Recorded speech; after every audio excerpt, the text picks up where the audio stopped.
என் செல்வ மகனாகிய நீ பொள்ளாச்சியில் பிறந்த போது உன் தாத்தா பாட்டி ஆகிய இருவரும் எல்லையில்லா ஆனந்தம் அடைந்தார்கள். அன்று நாள் முழுவதும் இனிப்புகள் வழங்கி சந்தோஷமாக இருந்தார்கள். உன் தாத்தாவும் பாட்டியும் உன்னை கண்ணின் இமையாக பார்த்து கொண்டார்கள். அவர்கள் நல்லாசி என்றும் உனக்கு உண்டு. நாங்களும் நீ பிறந்த நாளன்று மிகவும் மகிழ்ச்சி அடைந்தோம்.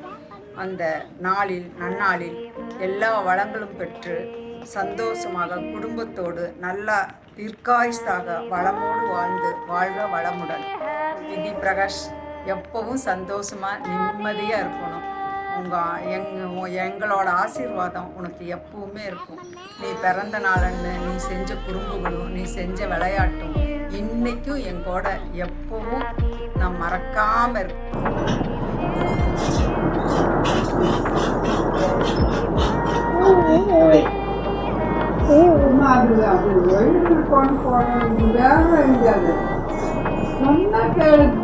சரி